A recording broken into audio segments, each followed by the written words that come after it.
Bonjour à toutes et à tous, je suis super contente de vous retrouver pour une nouvelle vidéo que j'avais envie de faire depuis longtemps et enfin Alex Bouquin en Prada a sorti les menus pour son challenge février tapal et donc aujourd'hui je vais vous présenter ma palle pour ce challenge que j'attendais vraiment depuis super longtemps. Avant de commencer, j'aimerais vous parler un petit peu du challenge en lui-même, donc tout d'abord je vous renvoie sur la vidéo d'Alex qui s'affichera dans le petit i ou qui sera dans la barre d'infos. Comme son nom l'indique, le février tapal consiste au mois de février à faire baisser drastiquement de sa palle un bon nombre de livres. Et puisque février est le mois le plus court de l'année, c'est le mois pendant lequel on va essayer de débunker, pour reprendre le terme d'Alex, de notre palle, les livres les plus courts, les lectures qui prennent le moins longtemps. Et donc dans les règles, mais on reparlera des règles ensuite, c'est surtout les ouvrages de moins de 200 pages.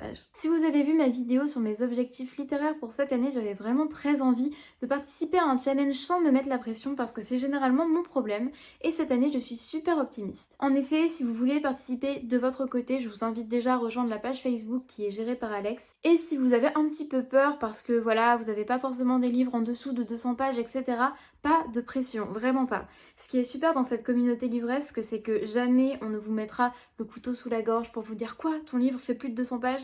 Et au contraire, en fait, si vous avez plutôt envie de tenter des briques que vous morcelez histoire de lire chaque jour, bah pourquoi pas, c'est aussi possible. Et ne vous inquiétez pas, personne ne va vous en tenir rigueur. Cette année, Alex propose aussi des menus et je vais vous en parler en vous présentant les livres que j'ai mis dans ces menus. Mais le février tapal a aussi deux autres règles qu'on peut choisir ou pas de suivre. Tout d'abord, Alex nous propose de tenter un no-buy, c'est-à-dire de n'acheter aucun livre sur tout le mois. Si c'est vraiment impossible pour vous, ou si vous avez des commandes qui doivent arriver, ou si vous avez envie tout simplement d'acheter de nouveaux livres et de garnir encore plus votre palle, vous pouvez absolument. C'est juste que vous avez le choix ou pas de suivre cette règle et... est-ce que je vais le tenter ? Je vais essayer de respecter cette règle. Je sais, c'est improbable. Hier, j'ai encore acheté plein de livres alors que je n'en avais pas besoin. C'est-à-dire que j'avais encore énormément de livres à lire dans ma palle. Mais voilà, je me suis sentie incapable d'aller reposer ces livres que j'avais choisis. Et enfin, la troisième, qui peut également s'étendre sur tout le mois, c'est faire un tri de ces bibliothèques. C'est-à-dire regardez votre palle, les livres que vous n'avez jamais lus ou les livres que vous avez commencé mais jamais terminés et vous demandez si vous avez vraiment envie de garder ces livres dans votre palle et de toujours les traîner année après année sans vraiment avoir envie de les lire. Pour cette règle, personnellement, j'avais tourné il y a quelques semaines un book unhaul qui n'apparaîtra jamais sur ma chaîne parce que le montage a été infernal et que bah voilà, je n'ai pas envie de voir cette vidéo sur ma chaîne. Mais en tout cas, moi je me suis déjà débarrassée de pas mal de livres que je savais que je ne lirais pas. Donc si au final je revois des livres dans ma bibliothèque que je n'ai pas envie de lire, je pense que je donnerai tout ça. Cette règle pour moi est moins importante puisque j'ai déjà fait mon nettoyage de début d'année, justement il y a quelques semaines. Vous pouvez également profiter des réseaux sociaux, donc le groupe Facebook notamment, ou même des vidéos des youtubeurs qui vont se lancer dans ce challenge afin de vous motiver et d'avoir devant vous des gens qui participent au même challenge et qui vont pouvoir essayer de vous motiver à leur tour. Je vais vous présenter les menus et les sous-catégories proposées par Alex, mais avant toute chose, sachez juste que voilà, il n'y a pas de pression à avoir. Si vous avez juste envie de suivre le challenge grâce aux 3 règles que je viens d'énoncer, vous pouvez, et vous n'êtes pas du tout obligé de vous fier au menu. Vous pouvez seulement essayer de remplir une seule des catégories. Si vous avez plutôt envie d'être assez libre dans le choix des livres que vous voulez lire, vous pouvez également. C'est juste pour le côté plus fun et plus, encore une fois, communautaire que c'est sympa de se lancer dans les menus, mais vous n'êtes absolument pas obligé et vous êtes complètement légitime de partager votre expérience sur ce challenge malgré le fait de ne pas vraiment vous fier aux sous-catégories. Cette année, Alex nous propose 2 menus différents. Le premier s'appelle « Il vaut mieux un renard au poulailler qu'un homme en chemise en février ». Et donc dans ce menu, on trouve 3 catégories. La première étant « Yorek moi, l'ours polaire aurait trouvé son armure ». Et donc pour cette première sous-catégorie, Alex vous propose de lire des polars, des livres se passant en hiver ou même de la fantasy. J'avoue que c'est généralement l'une des sous-catégories qui gêne moins les gens qui vont se lancer dans ce genre de challenge, mais moi j'ai complètement galéré à trouver des petites lectures qui rentraient dans ce thème, et pourtant j'en ai trouvé. Et donc pour mettre en pratique l'une de mes résolutions livresques de l'année, afin de remplir cette catégorie, j'ai choisi 2 romans graphiques de Posy Simons. Le premier s'appelle Tamara Drew et en fait moi je connais le film qui est l'un des films les plus marquants de mon enfance en fait et je crois l'un de mes films préférés. Je ne vais pas trop vous en parler maintenant parce que j'ai trop peur de vous spoiler puisque je connais déjà l'histoire, mais il y a dans cette histoire un mystère qui plane sur la petite communauté dans laquelle Tamara Drew va revenir vivre et j'ai vraiment trop hâte de me replonger là-dedans puisque j'adore l'univers déjà du film. Et en plus de ça, je trouve les illustrations de Posy Simons magnifiques, j'aime beaucoup son style. Je sais que c'est une valeur sûre et en plus de ça, ça me permet de lire tout simplement plus de romans graphiques alors que je n'en lis déjà pas beaucoup. Quant à Cassandra Dark, quoi de mieux qu'un polar qui se passe en hiver, vous allez me dire. Alors, je ne sais pas exactement ce qu'il en est, je sais juste que c'est ce personnage principal qui va nous mener dans sa petite vie et ses aventures.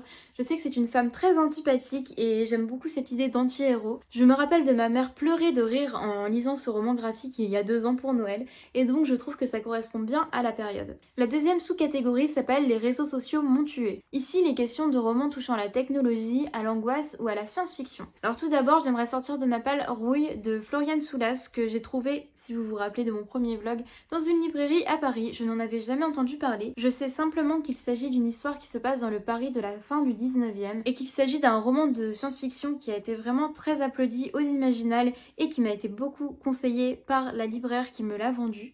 Et donc voilà, j'ai vraiment hâte de plonger dans un univers de science-fiction parce que ça fait très longtemps que je ne me suis pas lancée dans ce genre de lecture et j'avoue qu'à l'époque quand j'en lisais, donc quand j'étais plus jeune, j'adorais ça. Tout à l'heure je vous disais que ce n'était pas grave si vous n'aviez pas trop de livres en dessous de 200 pages et voilà, je ne sais pas à quoi je joue puisque celui-là en fait quasiment le double. Mais encore une fois, je pense que j'ai beaucoup de très petites lectures en fait dans ce challenge. Donc pourquoi pas en avoir 2. J'avoue que c'est un truc que je fais depuis pas très longtemps. Avant j'étais incapable d'avoir plusieurs lectures en même temps.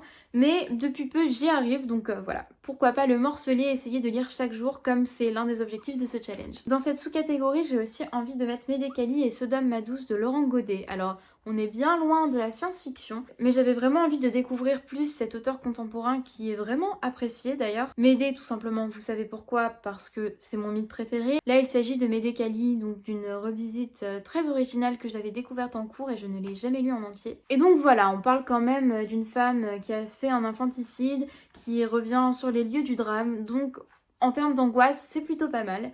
Et pour Sodome ma douce, je n'ai aucune idée de ce que je vais découvrir avec cette histoire, mais j'ai vraiment super hâte. Et enfin, la dernière sous-catégorie de ce premier menu s'appelle Jour de la marmotte grippée, ennui assuré. Et d'ailleurs, j'ai trouvé immédiatement la référence, Alex, et je te l'ai dit en commentaire, puisque vraiment j'adore Un jour sans fin, c'est l'un des films de mon enfance et tu m'as donné envie de le revoir. Et donc dans cette sous-catégorie, vous pouvez y placer des romans contemporains, des romans qui traitent de catastrophes, et enfin des romans par rapport à la temporalité, qui jouent peut-être sur plusieurs époques, avec des flashbacks, etc. Donc tout d'abord, moi j'aimerais lire un roman contemporain que j'ai acheté un peu sur un coup de tête l'année dernière, qui s'appelle La dernière fois que j'ai rencontré Dieu, de Franz-Olivier Gesbert. Alors je prononce peut-être un petit peu mal son nom de famille, je suis désolée. C'est plutôt un essai contemporain qui traite de la foi, et non pas de la religion, de la théologie, mais vraiment de la foi en elle-même, de la foi un peu transcendantale qu'on peut avoir même sans être croyant, ou du moins sans croire en un Dieu précis, ou suivre les dogmes d'une religion quelle qu'elle soit. Et donc j'ai vraiment envie de découvrir cet ouvrage puisque c'est une question qui m'intéresse quand même pas mal.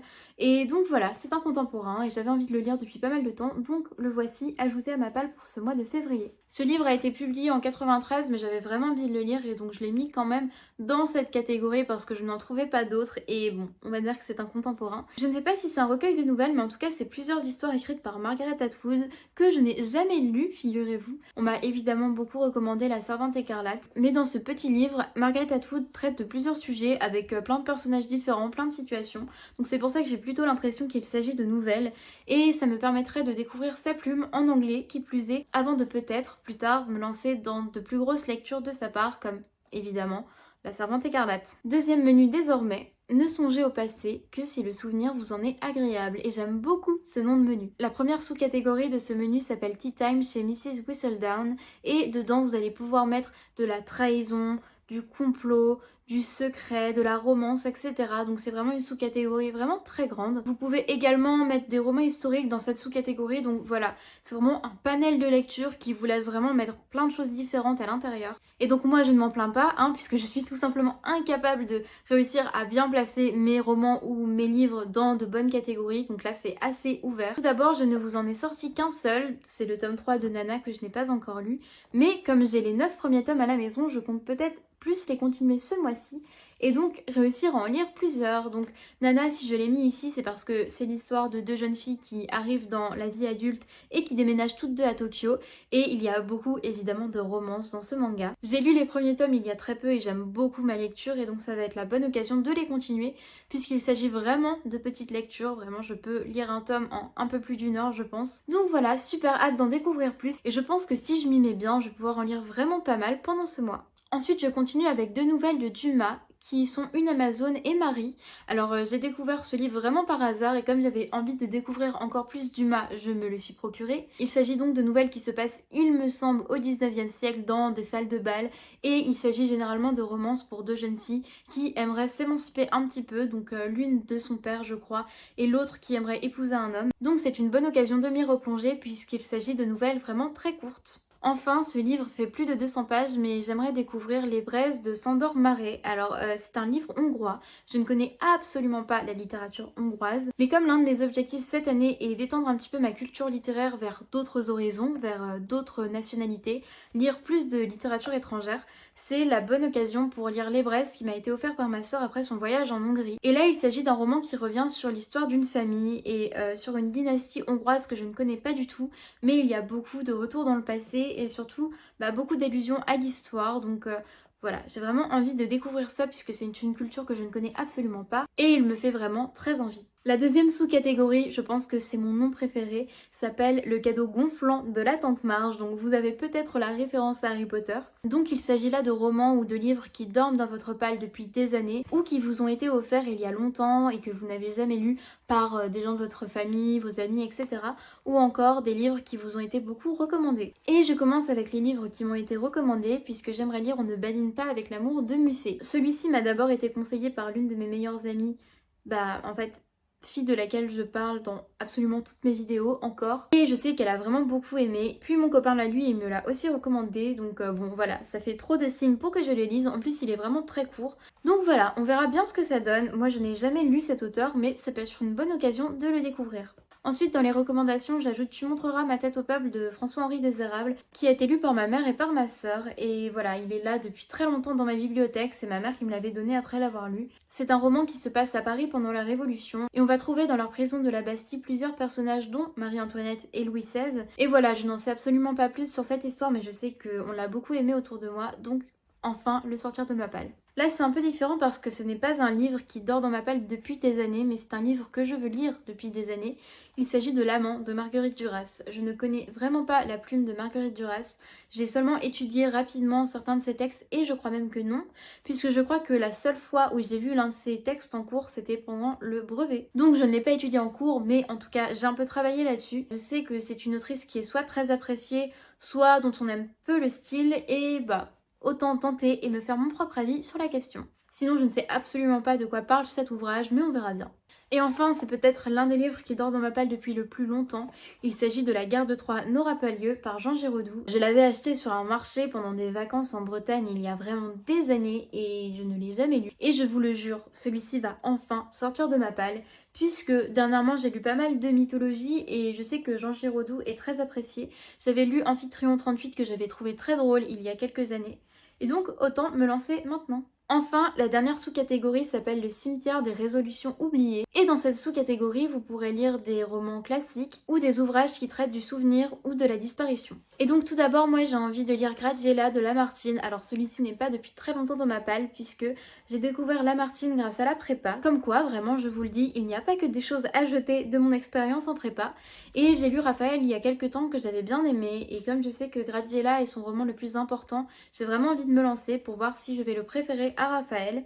Et voilà, comme j'avais trouvé sa plume vraiment très agréable à lire, je sais que je vais passer un bon moment avec Graziella. Ensuite, je suis incorrigible, mais j'ai acheté Médée de Corneille, j'en ai discuté avec une abonnée d'ailleurs dans les commentaires il y a peu, donc voilà, je ne sais pas si c'est ton édition, mais j'ai enfin décidé d'acheter la Médée de Corneille. Donc vous le savez, Médée est mon mythe préféré et j'ai acheté ça hier et j'ai vraiment envie de lire en entier cette version que j'avais seulement étudiée au lycée pendant ma première littéraire. Comme je l'ai dit dans chacune de mes vidéos, on n'en a jamais assez de Médée et je pense que je vais vraiment la lire très rapidement, si ce n'est au début du mois. Et enfin, pour terminer avec cette sous-catégorie, j'ai l'intention de lire Marion Delorme de Victor Hugo.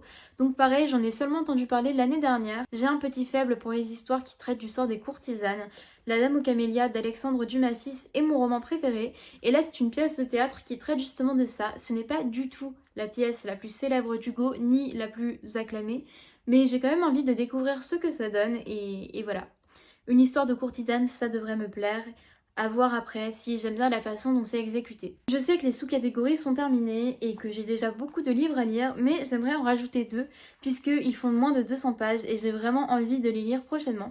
Tout d'abord, il y a L'égalité des hommes et des femmes et autres textes de Marie de Gournay. Celui-ci m'a été offert par ma meilleure amie pour mon anniversaire, décidément je vais dire cette phrase dans toutes mes vidéos. C'est un sujet qui m'intéresse forcément énormément. De toute ma vie, je n'ai lu aucun essai sur le féminisme. Mais voilà, c'est vraiment l'un de ces livres que je reçois et au moment où je l'ai reçu, je me suis dit, j'ai pas envie de le lire dans 3 ans. C'est un sujet important, j'ai envie de lui accorder du temps maintenant et donc c'est ce que je vais faire au mois de février. Et enfin, je vous en ai parlé dans mon premier vlog, si vous suivez la chaîne depuis ses débuts, j'aimerais lire Coquelicot et autres mots que j'aime d'Anne Sylvestre, qui est décédée le mois dernier. J'aime beaucoup la chanteuse Anne Sylvestre, j'aime beaucoup ses textes, c'est une femme de grand talent.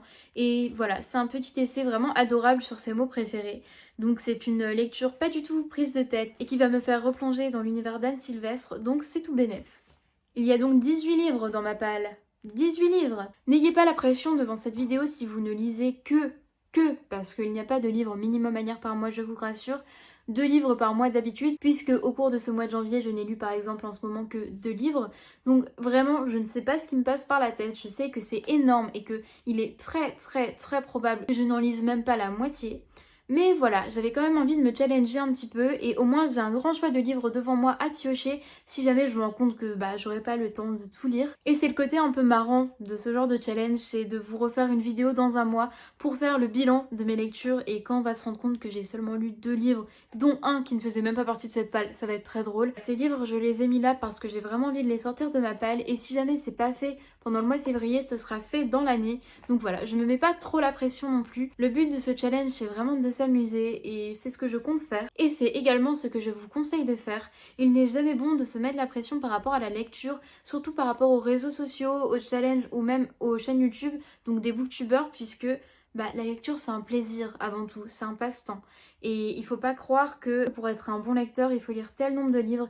Il ne faut pas croire qu'il existe de la sous-littérature, comme aimeraient nous le faire savoir certains journalistes pompeux qui ne lisent que de la littérature blanche. Je vous rassure, vous êtes totalement légitime à participer, même si vous avez seulement 2 livres dans cette palle. Et donc c'est tout pour moi, pour ces livres que j'aimerais lire pendant ce challenge. J'espère que cette vidéo vous aura plu. N'hésitez pas à me dire dans les commentaires absolument les livres que vous comptez lire, que vous soyez là depuis la page Facebook, depuis la chaîne d'Alex, ou juste que vous me suiviez d'habitude sur les réseaux sociaux et sur YouTube. J'ai super hâte de commencer ce challenge et de pouvoir communiquer avec vous sur mes lectures. Donc je vais vous laisser aller monter tout ça et je vous dis à très bientôt pour une prochaine vidéo.